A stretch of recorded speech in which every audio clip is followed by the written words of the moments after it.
Jaime Labastida, doctor en Filosofía por la UNAM, miembro fundador del Colegio de Sinaloa y numerario de la Academia Mexicana de la Lengua y del Seminario de Problemas Científicos y Filosóficos, miembro correspondiente de la Real Academia Española, de la Academia Norteamericana, de la Cubana y de la Nicaragüense, presidió la Asociación Filosófica de México. Es doctor honoris causa por la Universidad Michoacana, la Universidad Autónoma de Sinaloa, la Universidad Autónoma Metropolitana y la Universidad Nacional Autónoma de México. Fue distinguido con el Premio Javier Villaurrutia y Sinaloa de las Artes. Francia lo distinguió como Caballero de la Orden de las Artes y las Letras y Alemania con la Cruz al Mérito. Premio Nacional de Ciencias y Artes en 2008, Medalla de Oro de Bellas Artes y Premio Juan Pablos al Mérito Editorial en 2009. En Animal de Silencios, un libro, se recoge toda su obra poética de 1958 a 2018.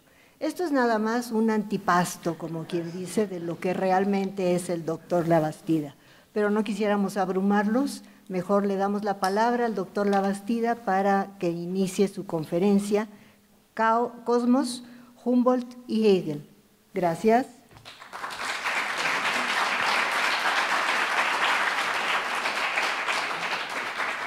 Muchas gracias, muy buenas tardes. Quiero, antes que otra cosa, decir dos breves mensajes o palabras, como lo quieran llamar. Primero, agradecer a la Fundación Alemán y a su director, el licenciado Alejandro Carrillo Castro, por la invitación tan amable que me ha hecho para estar con ustedes esta tarde. Y segundo, anunciarles que este es un trabajo en proceso, es una obra que estoy trabajando. Una primera versión la di en la Universidad Veracruzana el 9 de abril de este año. Una segunda versión la presenté en la Academia de Ciencias de Alemania, de Brandenburgo, en junio, y sigo trabajando en ella porque seguramente hoy ustedes me harán algunas preguntas que no sé si responder, bueno, que no sé si sabré responder, y por consecuencia está pues la obra en proceso. Se llama Cosmos, Humboldt y Hegel. ¿Por qué? Porque la última obra que escribió Alexander von Humboldt fue precisamente el Cosmos. Fue una serie de conferencias que dictó en Berlín, que luego recogió en forma de libro, y la última sección de este libro, que también tenía él en proceso, se publicó de manera póstuma, 2 o 3 años, si recuerdo bien, después de su muerte, el 5º volumen. Fueron 5 volúmenes. Quiero además señalar otra cosa antes de empezar. La mayor parte de la obra de Humboldt está escrita en francés. Solo 2 grandes obras suyas fueron escritas directamente en alemán. Ansichten der Natur, que se puede traducir como Cuadros de la Naturaleza, y precisamente el Cosmos. El resto de su vastísima obra está escrita en francés, publicada también en Francia, porque ahí vivió 1/3 de su larguísima vida. Murió pocos meses antes de cumplir los 90 años. Para finalizar esta brevísima introducción, les diré que precisamente en este mes de septiembre se cumplen 250 años del nacimiento de Alexander von Humboldt. Y esto es lo que se conmemora, pues por fortuna, hoy en el mundo entero, porque hasta hace unos años Humboldt seguía siendo un desconocido, incluyendo su propia patria, Alemania. Bueno, entro en el trabajo. Me van a dispensar que lo lea, pero me pueden interrumpir en el momento que quieran, todos menos mi querido amigo Ernst Conrad, porque es muy impertinente. El trabajo científico de Alexander von Humboldt es inabarcable. Semeja él mismo un cosmos. Luego explicaré por qué llama a su libro Cosmos. Se acaba de publicar un libro recientemente de una investigadora norteamericana, Andrea Wulf, que llama a Humboldt el inventor de la naturaleza. Estoy en desacuerdo, él no era un naturalista solamente.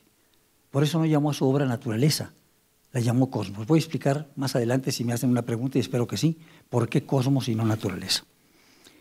Desde hace 50 años he escrito diversos ensayos sobre su obra y encuentro en ella cada vez aspectos totalmente novedosos. No solo se trata del volumen que la integra, sino además de su carácter complejo y múltiple. Aquí y ahora habré de ocuparme solo de algunos rasgos que estimo esenciales, en especial lo relativo a su método científico, tanto en lo que se refiere al aspecto estricto de la investigación cuanto de su exposición. El primero de los ensayos que publiqué, después de haber traducido el más bello de los volúmenes del viaje a las regiones equinocciales del nuevo continente, fue Vistas de las cordilleras y monumentos de los pueblos indígenas de América. Ese breve ensayo lo titulé, por las razones que ahora conocerán ustedes, Humboldt, ese desconocido. Omito todas las referencias bibliográficas para hacer menos pesada la lectura. ¿Por qué? Porque Humboldt había sido considerado hasta entonces, tanto en México como en los restantes países americanos que visitó, hablo del año lejano ya de 1969, como un viajero. Así se dice todavía en muchas partes. Humboldt, viajero, el viajero Humboldt. También se le conoce a veces como el segundo descubridor de los países de la América actual que recorrió en su viaje. Y por tal causa, aún hoy se habla del Humboldt venezolano, el Humboldt cubano, el Humboldt peruano, el Humboldt ecuatoriano, el Humboldt colombiano. Se acaba de publicar en fecha muy reciente, en 5 volúmenes, el Humboldt neogranadino. El nuevo reino de Granada abarcaba Ecuador, Venezuela y Colombia. Y el Humboldt, por supuesto, novohispano o mexicano. En México se le presta atención, por ejemplo, al ensayo político sobre el reino de la Nueva España, pero en general se omiten otros aspectos de su obra. No intento decir que estas aproximaciones sean incorrectas, sino que son parciales y soslayan sus aportaciones científicas que tienen un carácter universal. Hasta se habla, sobre todo en México, de que plagió a los ilustrados novohispanos en el ensayo político, como si alguien que no fuera él hubiera estado en condiciones de elaborar una obra de economía política, porque eso es el ensayo sobre el reino de la Nueva España, el ensayo político sobre el reino de la Nueva España, tan sólida. Esto sí es incorrecto y en varios casos ha significado una calumnia en contra de la obra del barón prusiano. Se ha llegado a decir que fue una especie de espía o agente del presidente Thomas Jefferson, a quien le permitió copiar su mapa de la Nueva España. Lo han dicho, entre otros, Arturo Arnaiz y Freck y sobre todo, ¿cómo se llama? Juan Ortega y Medina. En el prólogo que hace Ortega para la edición popular del ensayo político en la colección de Porrúa, sepan cuántos, que yo digo que no es un ensayo sobre Humboldt, sino contra Humboldt. Les voy a explicar por qué no fue ni agente, ni espía, ni cosa por el estilo, ¿no? Es una estupidez. Como decía Telegrán, ¿no? Es peor que un crimen, es una estupidez. Es claro que Humboldt, a pesar del corto tiempo que estuvo en cada uno de los territorios de la América española que recorrió, obtuvo en ellos, en aquel momento, y lo amplió más tarde, la información suficiente para redactar sus extraordinarios ensayos. En este sentido, los 5 años de su viaje por la América española deben ser considerados como si fueran, porque son eso finalmente, un vasto trabajo de campo, cuya digestión y análisis le consumió los siguientes 30 años de su larga vida. En esos 30 años y en esos libros gastó la totalidad de su fortuna. Publicó, ya se sabe, a sus expensas 30 volúmenes, la mayor parte ilustrados por los mejores dibujantes y grabadores de Europa. Por lo tanto, Humboldt no puede ser visto como un viajero dedicado a relatar las impresiones de su viaje. Diré una obviedad, era un hombre de ciencia. Este hombre de ciencia, al preparar su viaje, adquirió o hizo fabricar para sí en varios países de Europa, en Inglaterra, Francia, Prusia o España, un amplio conjunto de instrumentos científicos de física y de astronomía. No sé de ningún viajero que antes de hacer la maleta compre 50 instrumentos científicos, ¿no? Y viaje con ellos. Entre otros que no mencionaré, son muchos, un reloj de longitud de Berthoud, un semicronómetro de Seffer, 3 telescopios, uno acromático de Dolon para observar los satélites de Júpiter, otro de menor dimensión hecho por Crochet para ser fijado en el tronco de un árbol, uno más provisto de un micrómetro grabado sobre cristal hecho por Köhler en Dresde. Le sirvió para medir los progresos de los eclipses de sol o de luna y para determinar el valor de los pequeños ángulos que aparecen en las montañas lejanas. Porque van a ver ustedes imágenes de las montañas que dibujó. Son hermosísimos, pero no le interesaba solamente que fueran bellos, le interesaba que fueran precisos. Entonces los veía con telescopio y sextante. Un sextante de Ramsden, un círculo de repetidor de Lenoir, un teodolito de Hörter, 2 básculas, una de inclinación y otra de declinación, hechas por Lenoir sobre la base de los principios de Borda y Lambert, un magnetómetro de Saussure, un péndulo invariable, 2 barómetros de Ramsden, varios termómetros de Paul, Ramsden, Meunier y Fortin, higrómetros de Saussure y de Luc, 2 electrómetros de Benet y Saussure, un instrumento sin duda alguna asombroso. Yo no sé si ustedes hayan oído hablar de una cosa semejante, el cianómetro, hecho por Paul, que le permitía, son palabras del propio Humboldt, comparar con cierta precisión el color azul del cielo, tal y como se presenta en el lomo de los Alpes y las cordilleras, o sea, para medir la gradación de la intensidad del azul. Una sonda termométrica de Dumotier que arrojaba inmediatamente que subía al barco, no para determinar la profundidad del océano, sino para medir la diferencia de temperatura. Y fue de esa manera como descubrió la corriente que lleva su nombre en el Pacífico, la corriente de Humboldt.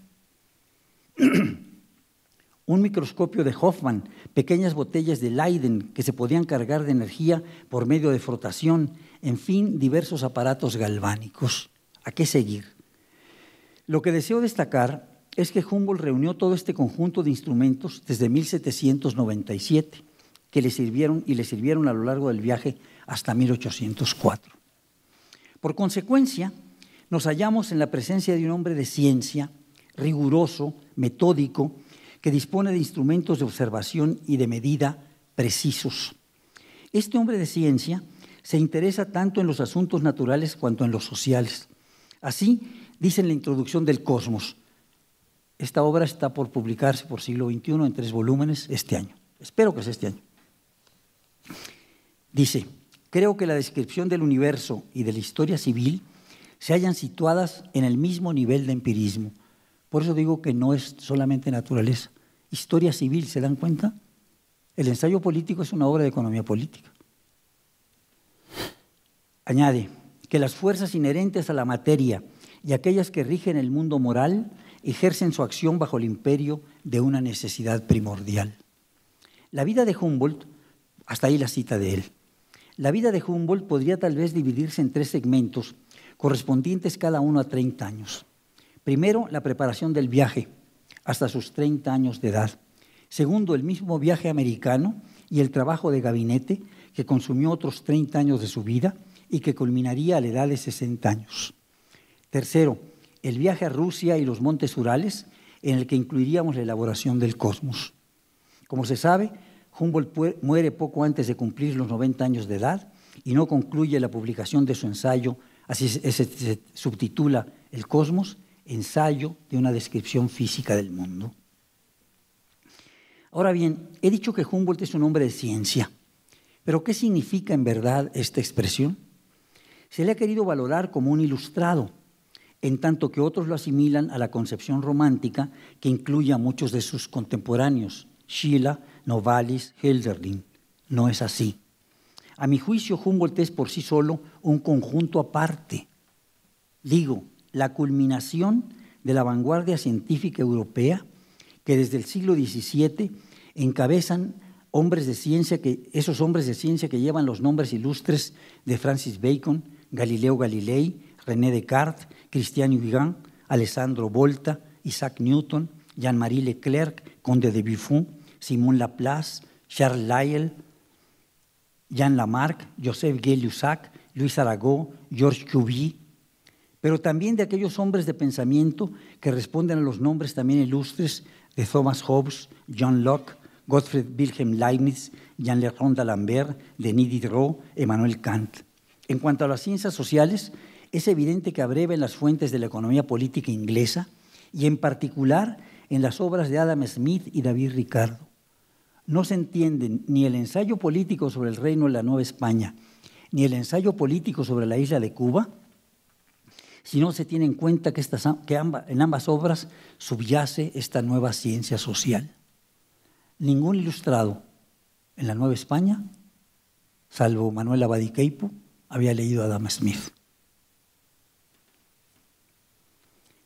Humboldt, y fíjense ustedes que ha dicho que Abadie Queipo, el que excomulgó a Hidalgo y Morelos, es un ilustrado, ¿eh?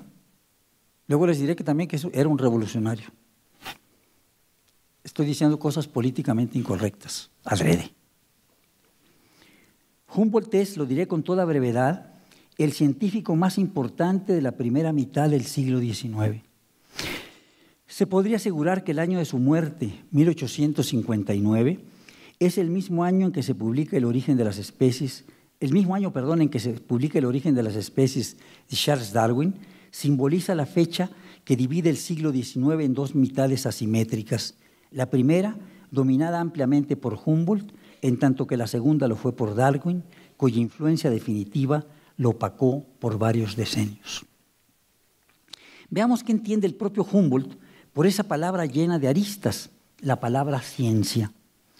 En el discurso que dictó el 18 o 29, según el calendario, de noviembre de 1829 en la Academia Imperial de Ciencias de San Petersburgo, a invitación del zar, dijo que en las ciencias físicas los científicos europeos eran, lo cito, como los sacerdotes de Sais lo decían de los helenos, un pueblo joven.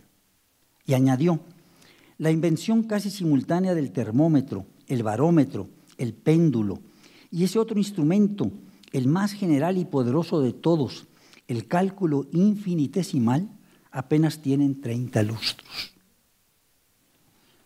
Así pues, en esos 150 años, la ciencia conoció un desarrollo que asombra en comparación con los siglos anteriores. Lo mismo podríamos decir hoy, en relación con la época de Humboldt, sin duda. La ciencia ha expandido su imperio de manera impetuosa y las aportaciones de Humboldt adquieren, como las aportaciones científicas de toda época, un carácter histórico. Empero, creo que lo más importante de su labor radica en el método que la preside, pleno de rigor y que aún persiste. Adviértase que Humboldt habla de dos tipos de instrumentos. Por un lado, aquellos de orden estrictamente técnico, son extensiones de los órganos del cuerpo humano y sirven para observaciones rigurosas y medidas precisas, el termómetro, el barómetro, el péndulo. Por otro, se refiere a un instrumento de orden teórico, matemático, el cálculo infinitesimal. Se trata, sin embargo, en ambos casos, debo decirlo, de instrumentos que se sitúan en un nuevo espacio teórico y que son fruto de una nueva mentalidad, digo, de una forma hasta ese momento inédita de interrogar a la naturaleza. A Humboldt no le interesa de ningún modo la mera y simple acumulación de datos. Le interesa hacer una investigación que se pueda traducir en síntesis generales, en medidas, en leyes y en teorías. Así, los experimentos científicos que realiza Galileo, supongamos, se inscriben en una concepción coherente, racional, que les concede su cabal sentido. No se trata de meras observaciones, o en todo caso, son observaciones sujetas a controles estrictos. Parten de hipótesis que el experimento corrobora o desecha.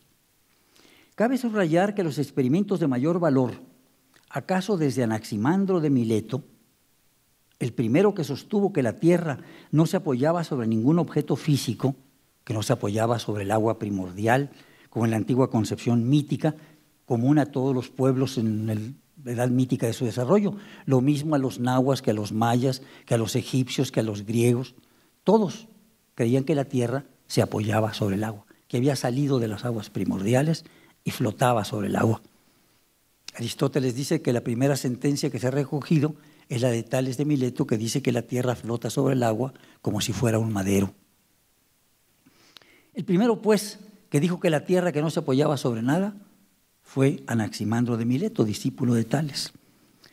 Y dijo que se encontraba en el cosmos, en el centro, perdón, de un cosmos esférico. De una audacia infinita, ¿eh? Es una hazaña teórica, bueno, verdaderamente asombrosa para su época. Es un experimento de orden mental. Son experiencias de pensamiento sujetas a una hipótesis racional. Y así son las de Galileo, las de Newton y las de Humboldt. El uso de los instrumentos de que Humboldt se vale lo revelan, pues, como un hombre de ciencia inscrito en la corriente teórica racional y también radical del pensamiento europeo. En este sentido, Humboldt sostiene en el Cosmos que la naturaleza, son palabras suyas, considerada racionalmente, o sea, sometida en su conjunto al trabajo del pensamiento, es la unidad en la diversidad de los fenómenos, la armonía entre las cosas creadas que difieren por su forma, su constitución propia, las fuerzas que las animan.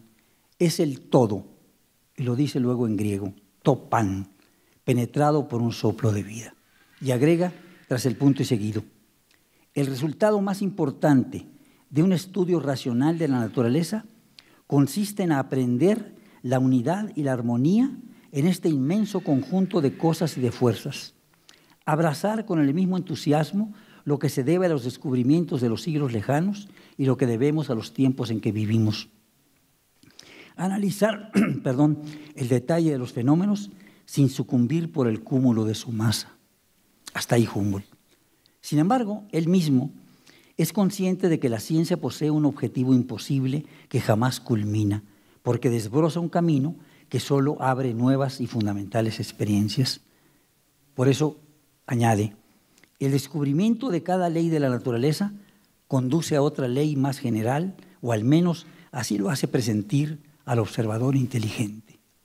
O sea, el proceso de la ciencia no termina jamás. Cierto, aquí habla el Humboldt de la madurez extrema, pero el joven Humboldt no se expresaba de otra manera. En esa obra de juventud, que son los cuadros de la naturaleza, lo publicó en 1804 al volver de América, dijo que los ensayos del libro eran, vean ustedes qué bello, una manera estética de tratar las ciencias naturales. ¿Qué quiso decir? Que siempre le preocupó la forma artística de la expresión científica, que unió el arte y la ciencia, que su obra es una unidad coherente de belleza y de rigor, y que por esa razón sus ensayos no pueden separarse de los aspectos plásticos que la forman. Quisiera decir, para subrayar lo que acabo de mencionar, que desde sus escritos juveniles, La flora de Friburgo, o la irritación, fíjense ustedes a qué cosas se dedicaba, la irritación de las fibras nerviosas y musculares, como las ranas que hace Galvani, la irritación de las ranas para que se muevan ya muertas, las patas, se acompañaron de aspectos gráficos que a lo largo del viaje desde España y las Islas Canarias levantó el perfil de la península ibérica. Todo el mundo había transitado por la península ibérica, pero él fue el primero que levantó el perfil de la península y dijo que era una meseta.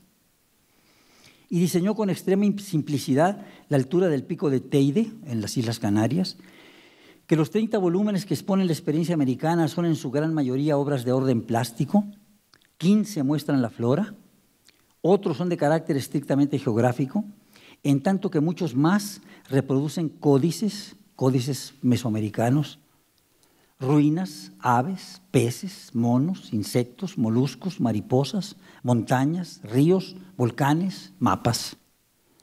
Más de 700 grabados, la mayor parte en acero y a color, componen la totalidad de esta magna obra gráfica. Sin embargo, se podría decir que el Cosmos es, en cambio, una obra de escritura estricta, exclusivamente textual, carente de referencias gráficas. Pero tampoco es así. El Cosmos debe ser considerado sólidamente unido a los 90 mapas que entre 1845 y 1848 realizó Heinrich Berghaus bajo la supervisión directa de Humboldt. Los mapas aún hoy causan justificado asombro. ¿Por qué? Porque tienen dimensiones de orden planetario, y en ellos se representan de manera plástica todos los conceptos y las aportaciones de Humboldt expresados en el cosmos, al que hacen una referencia explícita. En la edición que vamos a hacer en México, vamos a reproducir en el tercer volumen estos 90 mapas con una explicación hecha por dos de los mejores geógrafos, y no los mejores geógrafos mexicanos, Atlántida Coll y Héctor Mendoza. Precisamente estos mapas se refería el historiador norteamericano de la ciencia Walter Cannon cuando decía, citando a Humboldt, que las observaciones científicas son en verdad importantes solo cuando conducen a la formación de ideas generales y que los resultados se pueden registrar ciertamente en tablas numéricas, pero que es preferible, sin duda, disponerlos en un mapa. Sin embargo, agrega Cannon, no en cualquier clase de mapa, sino en la clase de mapa que el mismo Cannon llama isomapa, o sea, un mapa en el que se muestran las líneas de igualdad de isotermas, isóteras, isobaras, isodinámicas, isógonas o, añade Cannon, iso cualquier otra cosa que se prefiera. Son precisamente estos mapas los que acompañan al cosmos, como digo, y que, insisto, nunca se pueden separar de él. Representan la culminación teórica, científica, plástica de toda la obra de Alexander von Humboldt. Frente a estas vastas construcciones teóricas, el trabajo científico en el laboratorio, por importante que nos parezca, semeja una tarea sencilla y poco compleja.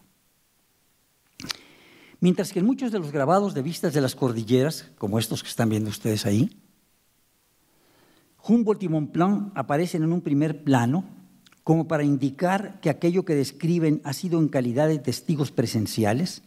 En los mapas de Berghaus, el individuo Humboldt desaparece. Ha sido sustituido por el hombre de ciencia imparcial, objetivo, neutro. Destaquemos, pues, lo que Humboldt dice en el mismo Cosmos sobre el método que le es propio y que lo separa, por lo que a continuación diré, de su contemporáneo, el gran filósofo Georg Wilhelm Friedrich Hegel.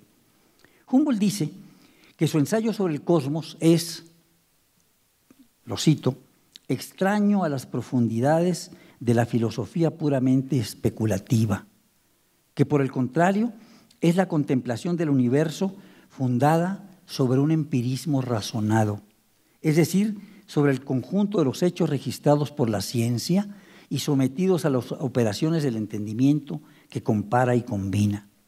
Poco después afirma que se limita al círculo de las concepciones empíricas. ¿A quién alude Humboldt cuando dice que su ensayo es extraño a las profundidades de una filosofía puramente especulativa? A Hegel sin duda, puesto que no lo cita, pero unas líneas adelante señala que las concepciones del universo que se fundan solo sobre la razón o sobre los principios de la filosofía especulativa le asignarían a la ciencia del cosmos un objeto más elevado que el suyo, y añade que se halla lejos de censurar esos esfuerzos que jamás ha intentado o de reprocharles que hayan tenido hasta ese momento éxitos muy dudosos.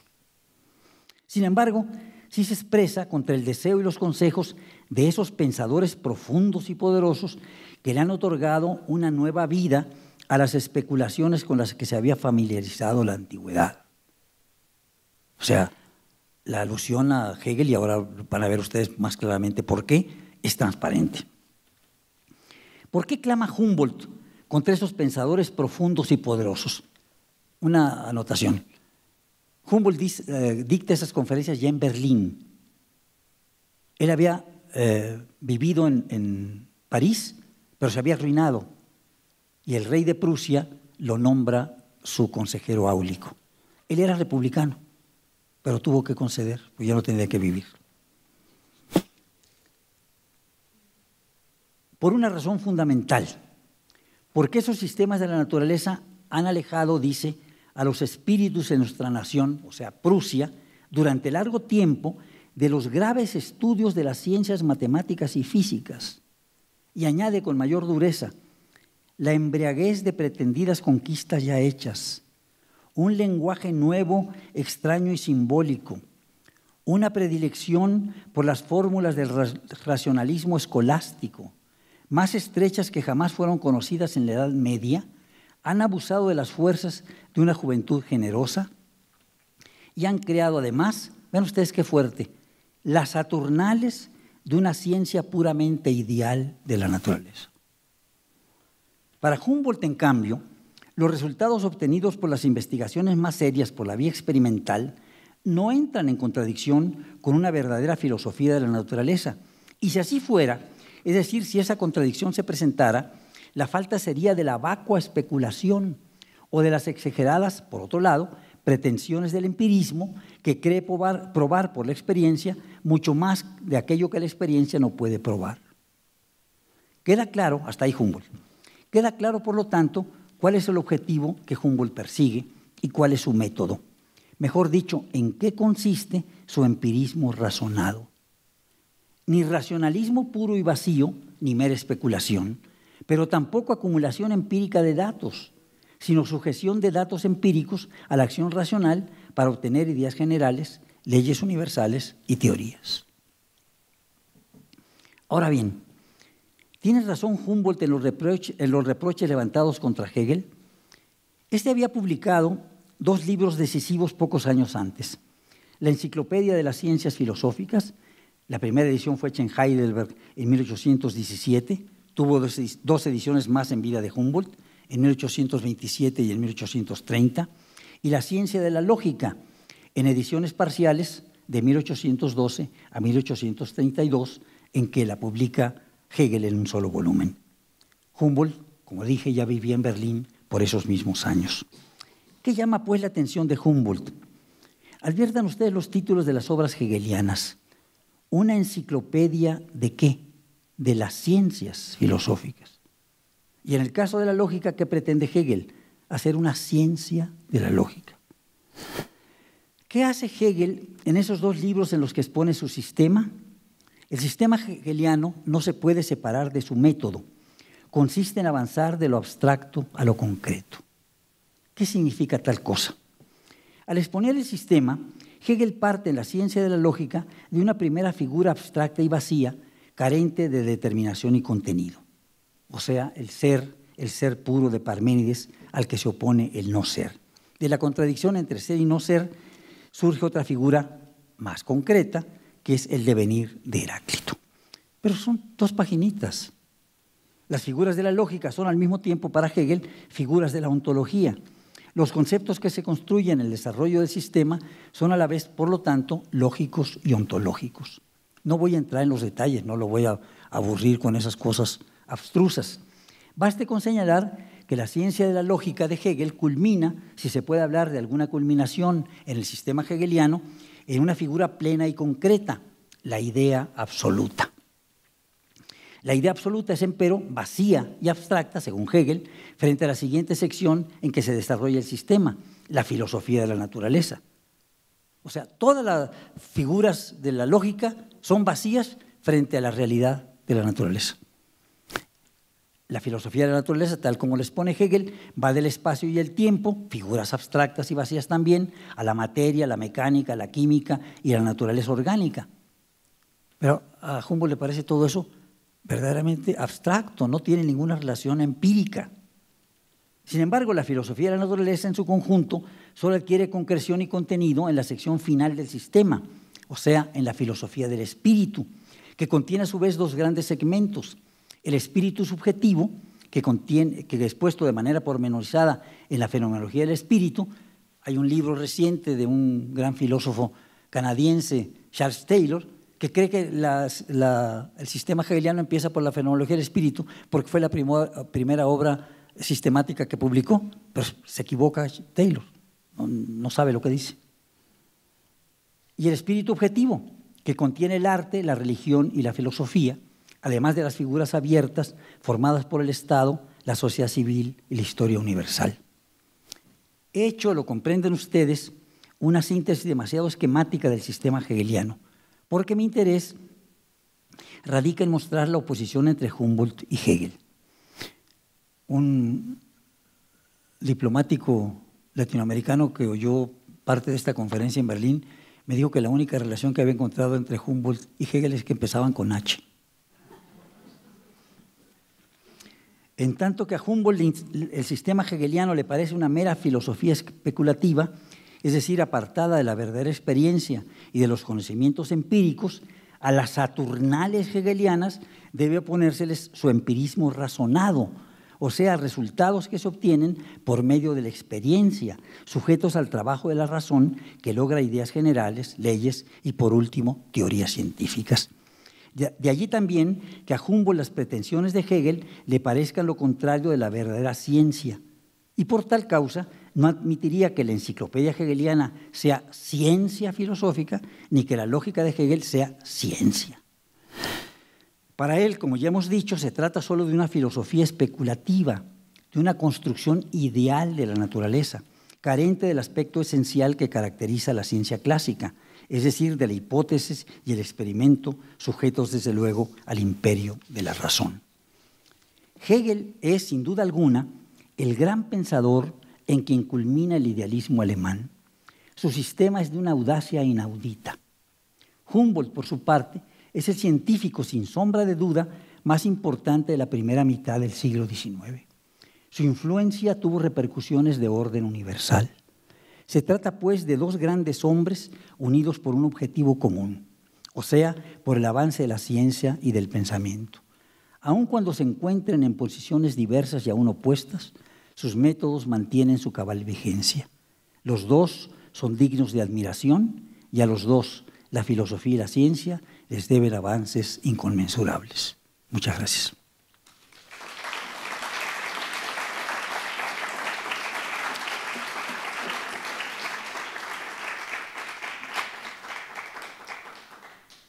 Espero que no haya sido demasiado abstracto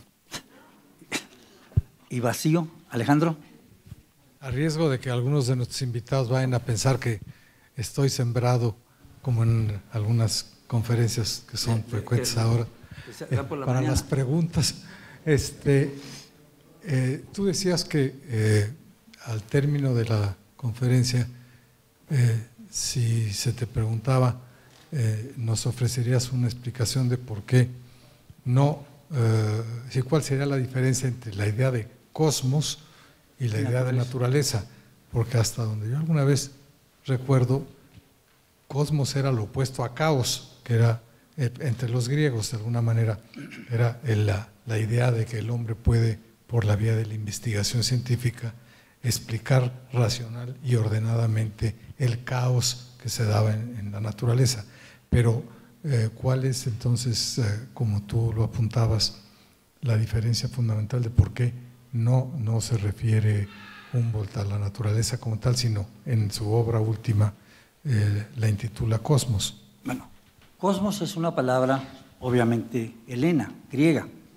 Naturaleza es una palabra latina. Naturaleza viene del verbo nascor, nacer, es lo nacido. Cosmos, en cambio, alude a una cosa fundamental, el orden y la belleza. El conjunto del mundo tiene eso, por eso es cosmos, tiene orden y belleza. No se asombren ustedes, las mujeres sobre todo, que usan cosméticos.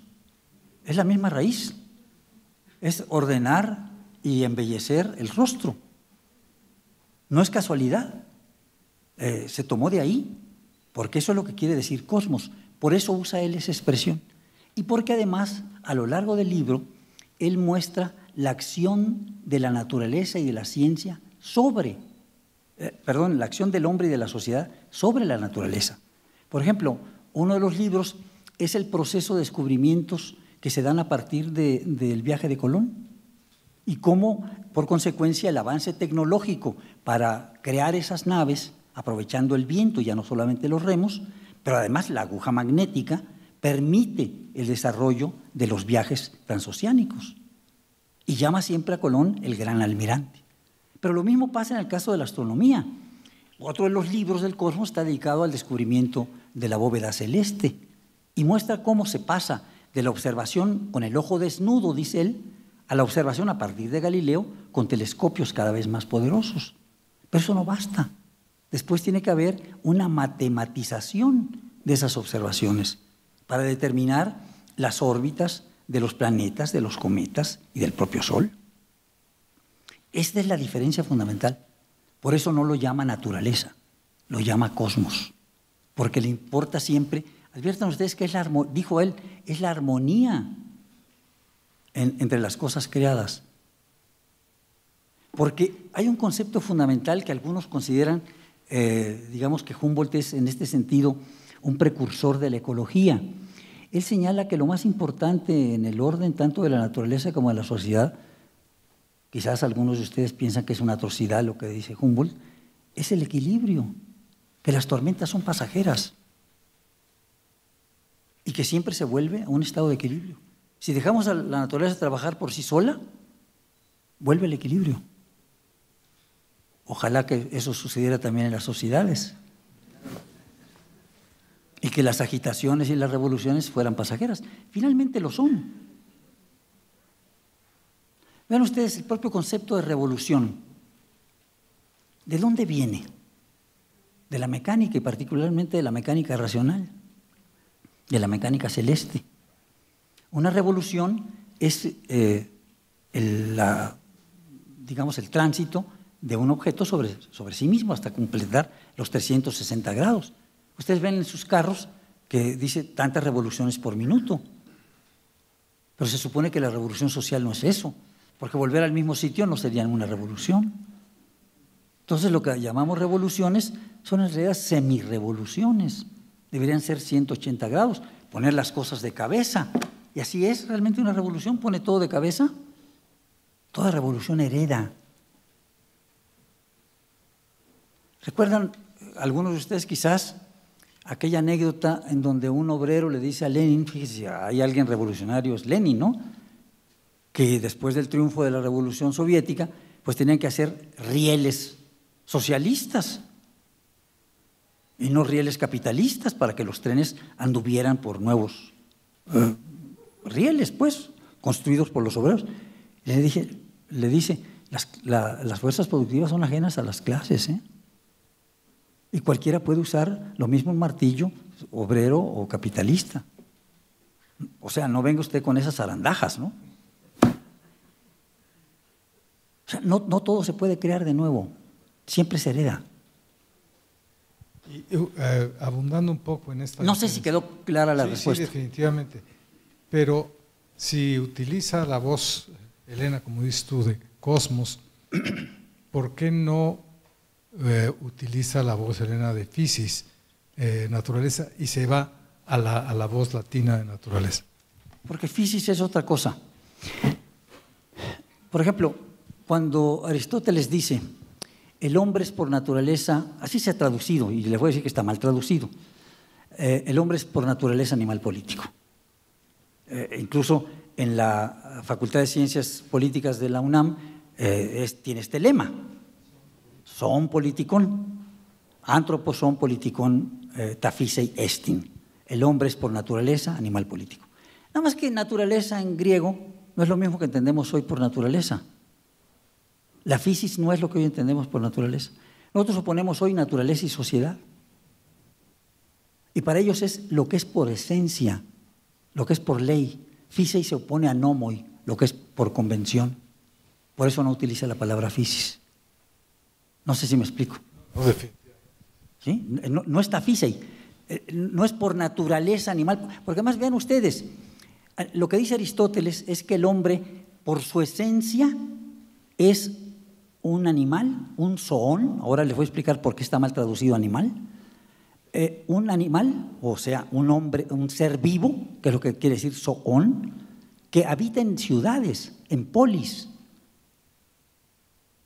O sea, los hombres que no habiten en polis no son seres humanos. Para Aristóteles. ¿Por qué? Porque en su lógica, lo último en el orden del tiempo es lo primero en el orden de la naturaleza. Es lo que tiene más realidad. Entonces, el hombre es el último animal en aparecer. ¿Y por qué no digo animal, sino zoón? Zoón se compone de dos raíces griegas.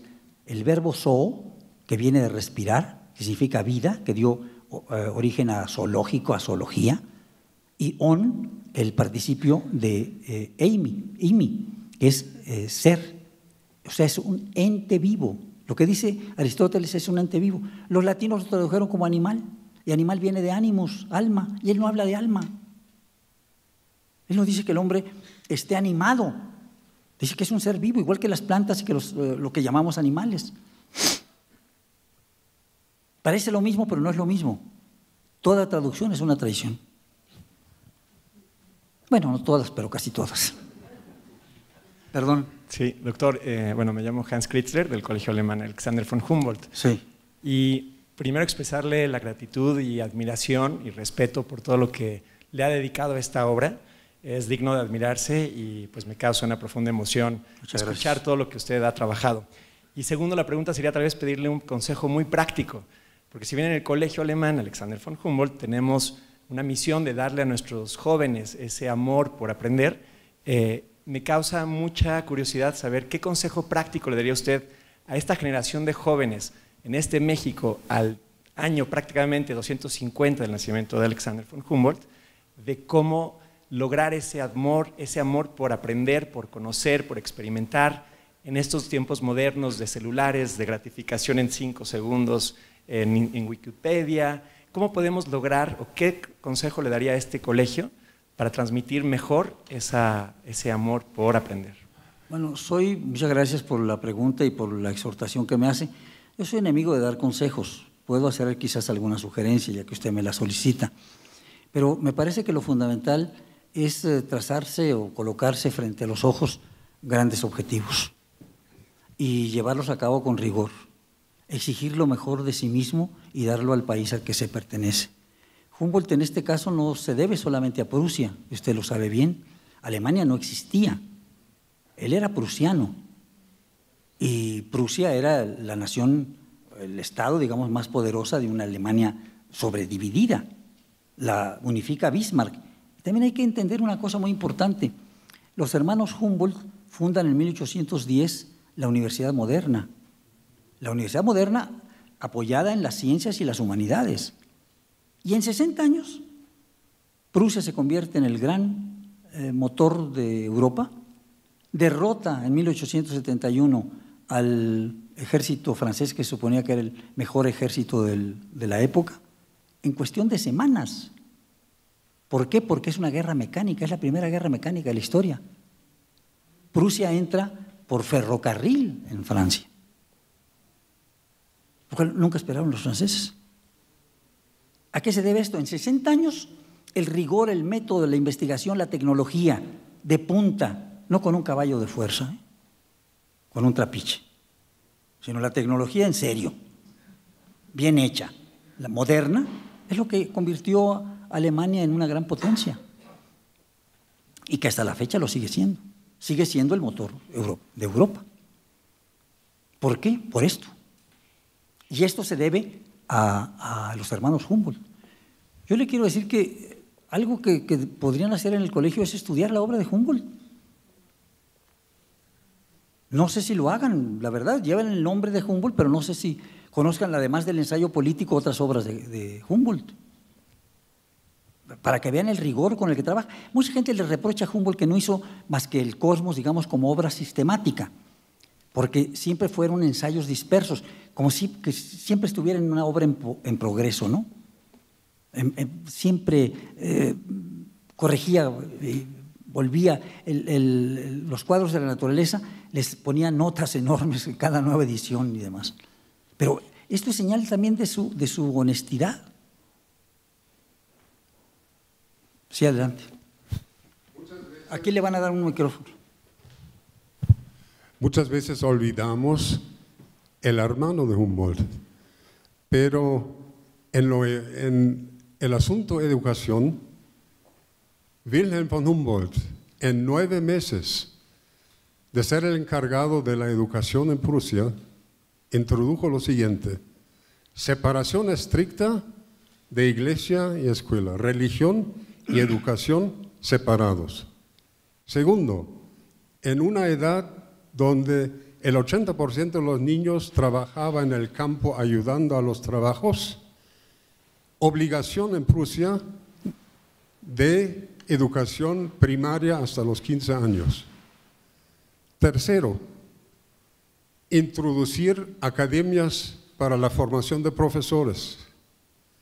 Y cuarto, fundar la Universidad de Berlín en 9 meses. Así es. Y hay un antecedente que cabe recordar, la protesta religiosa luterana, porque al traducir Lutero al alemán la Biblia y decir que la gente tenía que leerla de manera directa, mientras que en los países católicos no se leía ni siquiera la Biblia, lo que hizo fue desarrollar la inteligencia de la gente. La reforma luterana hizo que hasta en las más apartadas aldeas el pastor enseñara a leer a la gente, y la gente leía la Biblia. Vean ustedes, les voy a dar un dato verdaderamente terrible. Conmemoramos, me parece que los 450 años de la publicación de la primera Biblia completa traducida directamente de las lenguas semíticas al español, la llamada Biblia del Oso. Se hicieron 6,000 ejemplares. La Inquisición los quemó. Sobrevivieron unos cuantos. Yo tengo una edición facsímil de esa Biblia. Se acaba de hacer. Pero no importa que se lea. Bueno, mientras mejor se lea, mejor, ¿no? Y mientras mejores libros se lean, pues es preferible. Pero leer con ojos críticos, incluso la Biblia, no lo permitía la Inquisición, no lo permitían los países católicos. Por eso no hubo ilustración en España ni en Nueva España. Esto hay que saberlo. ¿Saben ustedes quiénes eran los más grandes ilustrados cuando llega Humboldt y con los que traba conocimiento? Los peninsulares. Fausto de Lúyer, Manuel Tolsá, Rafael Jimeno y Planes, Abadí Queipo, Andrés del Río, Riaño, Flón. Estos fueron sus amigos. Por supuesto que también muchos novohispanos, pero los ilustrados, porque empezaron los Borbones a tratar de reformar la sociedad anquilosada que era España y sus colonias. Pero todo llegó tardíamente acá. ¿Saben ustedes quién es, a mi juicio, el ilustrado más grande, el científico más grande de toda la época virreinal? Una persona a la que quizás ustedes hayan oído hablar poco o nada. José Mariano Mociño, del cual están aquí 12 volúmenes en esta biblioteca. La Real Expedición Botánica a Nueva España, financiada por el rey Carlos III primero y luego por Carlos IV, esta fue la gran investigación a la altura de la investigación de Humboldt, hecha por José Mariano Mociño y por Martín de Cecé, un peninsular y un novohispano. Mociño acabó siendo el presidente, bueno, el vicepresidente, pero en funciones era realmente el presidente de la Real Academia de Medicina en Madrid.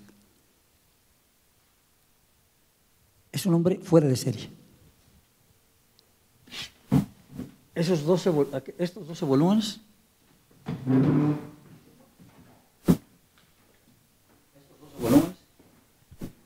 muestran la obra de Mociño.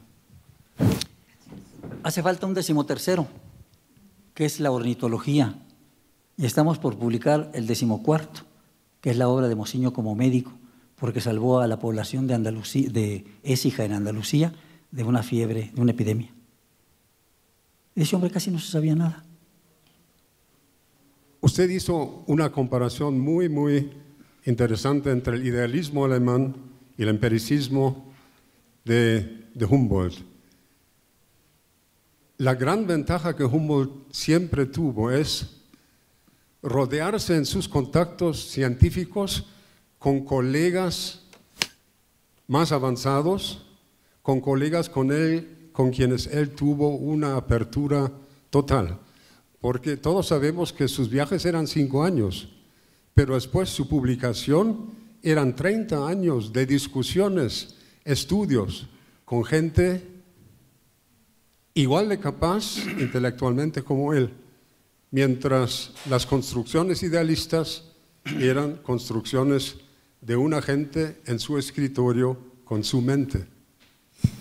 Usted tiene razón. Él fue amigo de los más grandes científicos de su época y trabajó con ellos codo a codo. Pero además era un hombre muy generoso. Cuando había una persona que sabía más que él de algún tema, le proporcionaba los materiales que había obtenido. Eso hizo con Lamarck, eso hizo con Cuvier. Cuvier pudo hacer el libro de las revoluciones de la superficie del planeta porque Humboldt le proporcionó la capa de estratigráfica de la superficie terrestre. Entonces hizo su paleontología. O sea, era un hombre muy generoso. Por eso a mí me molesta mucho que lo acusen de plagiario, de agente de Jefferson, que también era un hombre de ciencia, Jefferson, ¿eh? Perdón, alguien allá quiere. Doctor, un poco mi pregunta está relacionada con lo que acaba de decir el señor, porque cuando habló usted de su equipamiento, de su preparación, de todo lo que involucraba desarrollar un viaje de ese tamaño y un proyecto de tal envergadura, nos hizo una reseña muy breve del equipo que necesitaba, pero mi duda tiene que ver más con el personal humano, o sea, el equipo humano con el cual se apoyó, porque me puedo imaginar que hacer un trabajo de ese nivel requería de un equipo multidisciplinario que eventualmente, con el paso del tiempo, se convertirían en sus discípulos y en los continuadores de todo el conocimiento que nos heredó. Entonces, veo que se habla de él y evidentemente yo también lo reconozco como una persona excepcional y una gran figura en la ciencia mundial. Pero me puedo imaginar que no estuvo solo y que hubo mucha gente que lo apoyó y sobre todo en estas expediciones a lo largo del continente, como para saber qué tipo de gente, dónde las consiguió, cómo integró su equipo y cómo fue que esta gente heredó todo ese acervo científico que hasta la fecha nos ha llegado. La pregunta es muy interesante y lo que usted observa es fundamental. Pero el equipo de él eran solamente 2 personas. Aimé Bonpland y él. En Ecuador conoció a otra persona y los acompañó en el viaje, Carlos Montúfar, hijo del marqués de Selva Alegre, pero no era un científico. Bonpland era un botánico estricto, magnífico, pero dice el propio Humboldt, pésimo como trabajador de gabinete. Cuando regresó ya no lo pudo ayudar a hacer la clasificación de las plantas. Yo creo que Bonpland se aburría del trabajo de gabinete, le interesaba recolectar las plantas y demás. Por eso volvió después a América y murió en América, en Paraguay. Hace unos 20 años conocí a un quizás bisnieto, tataranieto de Aimé Bonpland, que se llamaba en Argentina Amado Bonpland, naturalmente. Pero por eso le pidió a otro botánico magnífico, a Kunst, que lo ayudara a hacer la clasificación, porque él no recopilaba, reconocía, pero no era especialista en las plantas.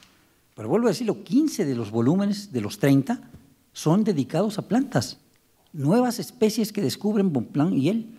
Además es tan generoso que el título general de la obra de los 30 volúmenes es Viaje a las regiones equinocciales por Alejandro de Humboldt y Aimé Bonpland, aunque Bonpland no hizo nada de escritura.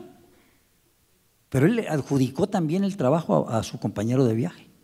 Pero ya en Europa trabajaba con quien estuviera a su alcance.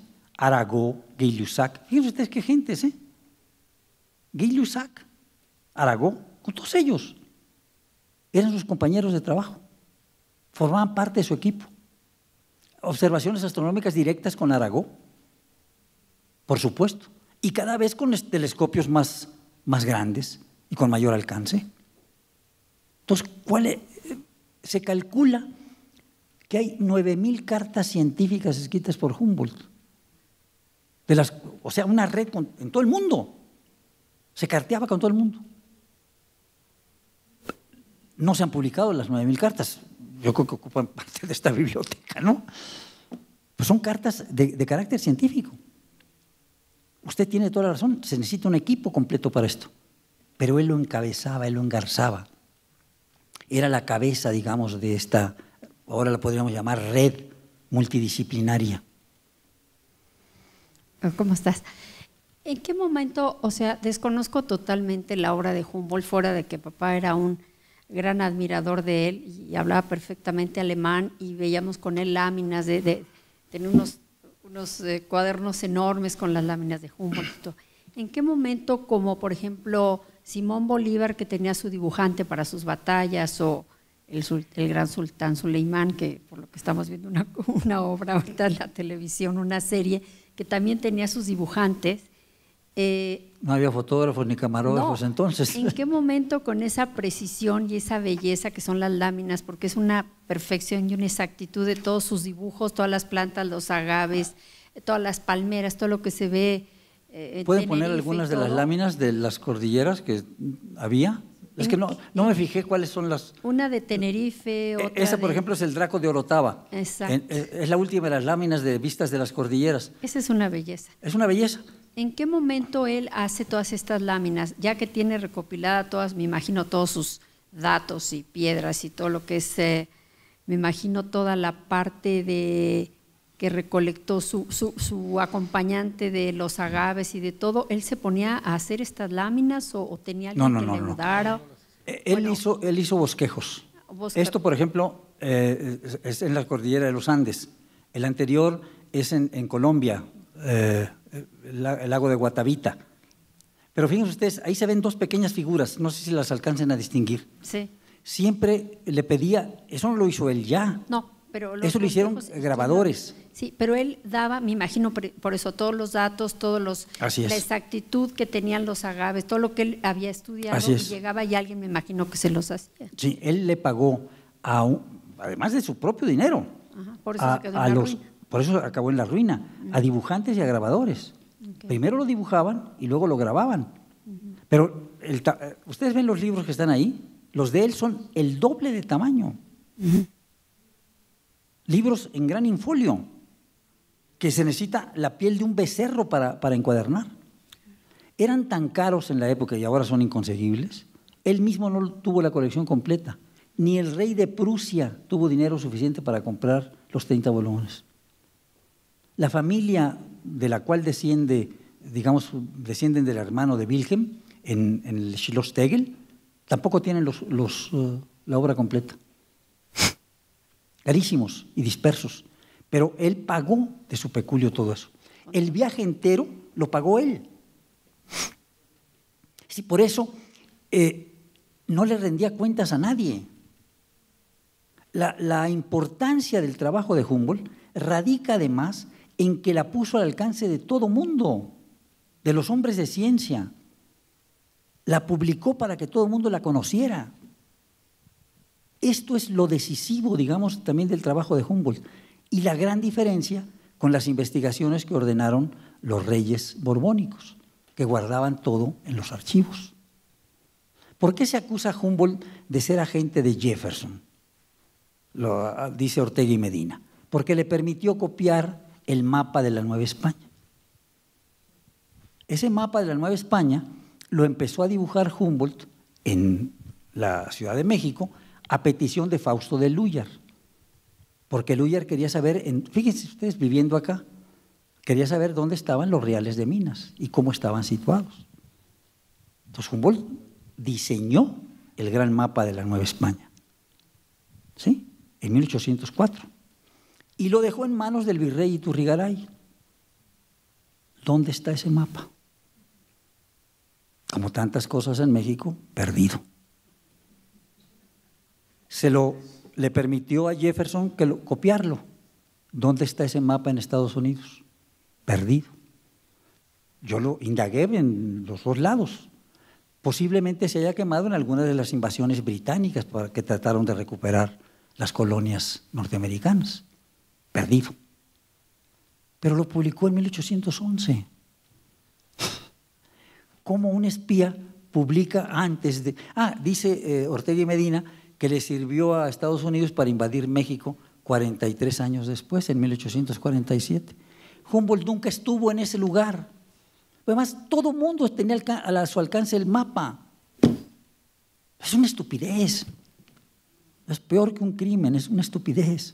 Pero he oído recientemente a alguien me preguntó, oiga, ¿fue espía o fue agente de Jefferson? Por favor. No le rendía cuenta. Todo se lo gastó, porque los hermanos pertenecían a lo que se llamaba la pequeña aristocracia prusiana. No eran de la más alta aristocracia, pero riquísimos. Cuando muere la madre, el padre había muerto antes, los hijos heredan. Wilhelm, el mayor, se queda con las propiedades. Y Alejandro dice, quiero traducir esto en dinero líquido para poder viajar y estudiar.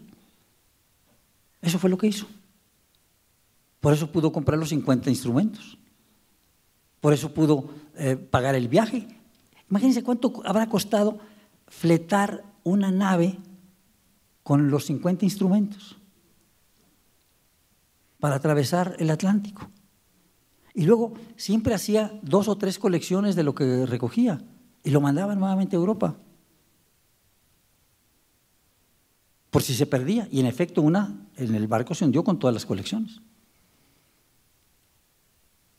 Entonces, era un hombre de una capacidad de trabajo y de un rigor como pocas veces se pueden ustedes encontrar. Ese es un ejemplo para el Colegio Humboldt. Conocer lo que hacía este hombre. ¿Cómo lo hacía? ¿Con qué rigor, con qué precisión? ¿Y cómo se exigía a sí mismo esto?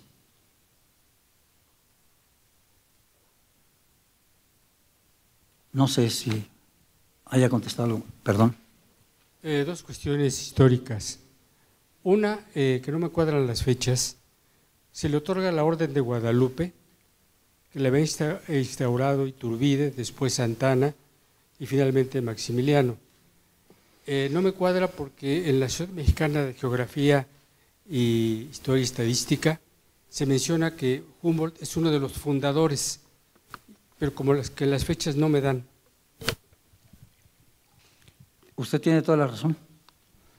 Humboldt es el primer correspondiente extranjero de la Sociedad Mexicana de Geografía y Estadística, y el segundo es Darwin.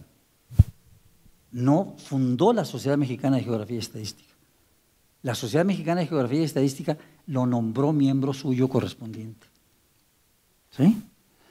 Y lo de la Orden de Guadalupe lo ignoro, no sé si se le haya dado o no. Lo que sí sé es que muerto Humboldt, el presidente Juárez lo nombró benemérito de la patria y ordenó que se le levantara una estatua. La estatua que está en el Templo de San Agustín, lo que era la Biblioteca Nacional, no es la construida por orden de Juárez, ¿eh? Ese es un regalo de la comunidad alemana a México en el año del centenario de la independencia, en 1910. Es una estatua en mármol maravillosa. En 1959 se levantó una estatua en bronce a instancias de una comisión de la que formé parte, por parte de la Secretaría de Educación Pública, en el costado poniente de la actual Alameda, lo que era antes el Ejido. Ahí está la estatua. Pero no fue fundador de la Sociedad Mexicana, no podía, no se correspondía. Él se dice que tenía el anhelo de volver a México, pero nunca lo hizo, ya no volvió a América, nunca. No sé, lo de la Orden de Guadalupe lo ignoro. No sé de dónde se saca esa idea. Seguramente se sabe dónde las obras de él se encuentran hoy, quizá dispersas. ¿Van a formar parte del nuevo Instituto Humboldt en Berlín muchas de estas obras? Mire, lo que puedo decirle, hasta donde sé, no me consta, es lo siguiente. Humboldt fue, como dije antes, opacado por la figura de su hermano, por Wilhelm. ¿Por qué? Porque Wilhelm, aunque viajó por Europa, siempre fue, digamos, muy prusiano. Fue embajador en Italia, fue embajador en Inglaterra y fue el fundador de la universidad. De manera que a él se le considera muy bien, pero a Alejandro se le olvidó muchísimo, durante mucho tiempo. Voy a contarles una anécdota que en otros lugares he contado ya también.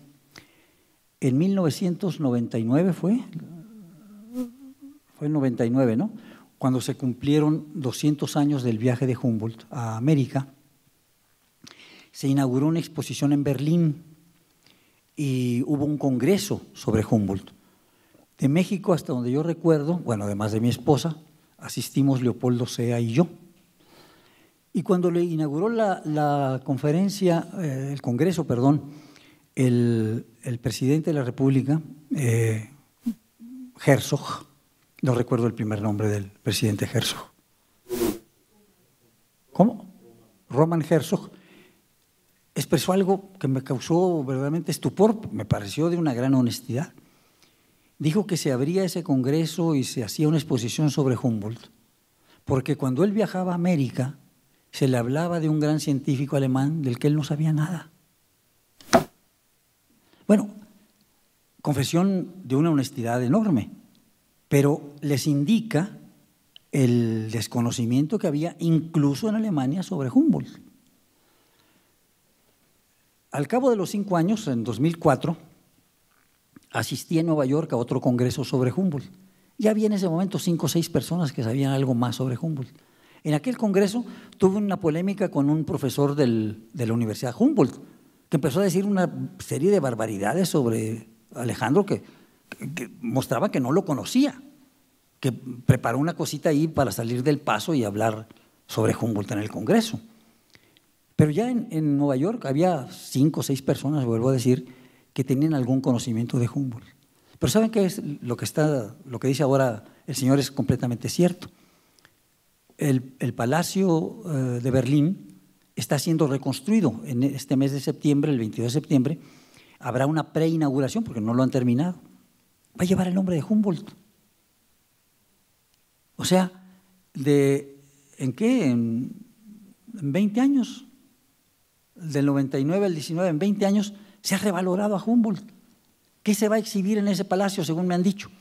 La enorme cantidad de colecciones de todos los países del mundo que posee Alemania. Salvo quizás Nefertiti y esas cosas, ¿no?, que seguirán en el Museo Egipcio y el Museo de Pérgamo, que eso no se va a tocar, pero muchas otras cosas van a estar ahí. Y va a llevar el nombre de Humboldt. La inauguración oficial va a ser en marzo o abril. Ahora me acaban de invitar para ir a eso. Pero digo, me hubieran avisado con tiempo, pues yo tengo que dar otra serie, tengo otros trabajos, ¿no? Pero que quieren que vaya a eso, no voy a ir. Hoy me negué, porque hoy me avisaron. Pero no, para el 22 de septiembre no se puede. Hasta los alemanes tienen fallas en la organización, por eso no han terminado el aeropuerto de Berlín. El aeropuerto actual de Berlín se llama Tegel, porque está en el Schloss Tegel, cerca de la propiedad de los hermanos Humboldt. Eso es el volcán de Jorullo. Y están ahí, por ahí ellos dos aparecen en algún lugar. No alcanzo a ver dónde, pero en fin, sí. Y otras están medidas, vuelvo a decir. No sé si está el Chimborazo. Ahí está también, es el Cayambe. A ver, pongan otra, por favor. Esos son los volcanes de aire de Turbaco. El primer lugar a donde llegan es Cumaná, porque se enferma Bonpland y desembarcan en lo que actualmente es Venezuela. Son volcanes de aire. Ahí están ellos dos. Aparentemente, bueno, tal como los concibió el dibujante. Usted me hablaba de quién los hacía, pues, y se imaginaron así, los vistieron como les dio la gana, o lo encueraron, ¿no? Al otro, ¿no? Está ahí encuerado. Eso es el cofre de Perote. En fin, todo eso está en vistas de las cordilleras. Muchas gracias, Jaime. Si regresamos al siglo XIX, obviamente teníamos una situación muy interesante políticamente. Estamos hablando de que España tenía control sobre América Latina, en principio. Estábamos en la época revolucionaria, México 1810, bien conocido, y el flujo de información era limitado. ¿Hasta qué punto influyó la publicación en París, por supuesto, de Alexander von Humboldt y sus conferencias, lo que daba, en una reorientación de la información sobre América Latina? Y quizás, digamos, la pregunta podría ampliarse.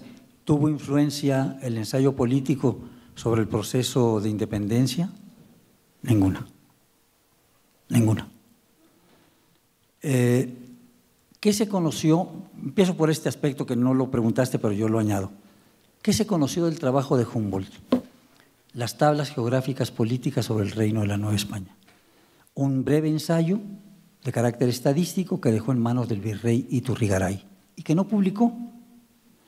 De esas tablas hicieron copias los criollos y circularon 3 o 4 por ahí.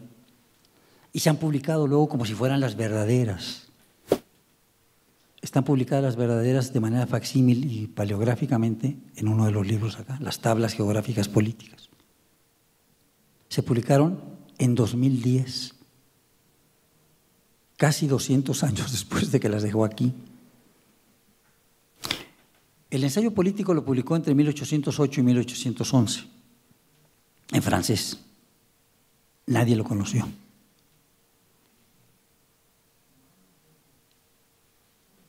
El contacto, digamos, con los científicos ilustrados novohispanos, ¿en qué consistió? En el trato directo de él, en lo que les hizo saber, en las técnicas incluso mineralógicas de las que les habló, porque la amalgamación por azogue ya le parecía anticuada, que había nuevas técnicas. Pero esta corriente de información entre la Nueva España y Humboldt no se dio. No se dio. Es más, el ensayo político se publicó después de la independencia, en Francia, pero en español, en 4 tomos. Y ahí ya empezó a influir. Los primeros que lo conocieron fueron los enemigos políticos, Lucas Alamán y José María Luis Mora. Ellos ya conocieron el ensayo político. Y luego las pistas de las cordilleras las trabajaron los grandes historiadores de la época porfiriana. Chavero, García Casbalceta, ¿cómo se llama? Perdón. Se me escapa en este momento el nombre. Orozco y Berra. Ellos ya conocieron otras obras de Humboldt, pero luego se puso el acento exclusivamente en el ensayo político. En Europa sí influyó mucho y las compañías mineras inglesas por eso vinieron inmediatamente después. Después de la independencia vinieron. ¿Por qué? Porque la corona española impedía el acceso de cualquier extranjero a sus colonias. Por eso Inglaterra propició la independencia, porque quería libre comercio. Y la independencia, ¿por qué se da la independencia? No sé si a ustedes les preocupa este problema, pero la independencia se logra en 1821 sin que tenga relación con los actos de levantamiento popular iniciados por Hidalgo y por Morelos. La rebelión estaba totalmente sofocada. No había absolutamente nada. ¿Por qué? Porque cuando cae Napoleón en 1815, se restaura el absolutismo en España y lo encabeza ese imbécil que se llamó Fernando VII. Y entonces envía tropas a América para acabar con las insurrecciones. Y acaban. Es cuando aprenden a Morelos. Y acaban en Ecuador, y acaban en Perú, y acaban en todas partes. ¿Por qué se da el fenómeno de la independencia en 1821? Porque en España se restaura la Constitución gaditana, que había abolido Fernando VII, en la Revolución de Riego. ¿Saben ustedes quiénes, entre otros, apoyan la Revolución de Riego en España? Abad y Queipo. Abad y Queipo muere en prisión encarcelado por Fernando VII. Es diputado a Cortes, o sea que no era ningún reaccionario. Y el primer gran liberal mexicano, Mora, toma las obras de Abad y Queipo como base de todo lo que se tiene que hacer en México para hacer una verdadera revolución económica. Todo lo que estoy diciendo es políticamente incorrecto, ¿eh? Pero esto lo dije en la Universidad Michoacana en un aniversario del nacimiento de Miguel Hidalgo. Defendía a Abad y Queipo sin denostar, por supuesto, a Hidalgo. Pero es que Abad y Queipo sí había leído Smith, sí conocía la situación económica, sí sabía de qué hablaba y fue un compañero. Abad y Queipo cita a Humboldt y Humboldt cita a Abad y Queipo. Este es el verdadero diálogo. que no se inventen otras cosas. El nacionalismo estrecho es lo peor que puede haber. Hay que salir de la aldea, como decía Martín, ¿no? Y no hablo de aldeas del sur, de cualquier aldea. No sé si… Pues muchísimas gracias. Nada más informarles que toda esta conferencia con las intervenciones de ustedes, afortunadamente, se ha grabado y va a haber un DVD con el contenido de la misma que va a estar a disposición de ustedes, por favor. Nada más es cosa de comunicarse con nosotros para que se los podamos hacer llegar o pasen a recogerlo. Como decimos aquí en México, pasen ustedes a por él, ¿sí? Sin más, pues yo quisiera solicitarles un gran aplauso para el doctor Labastida.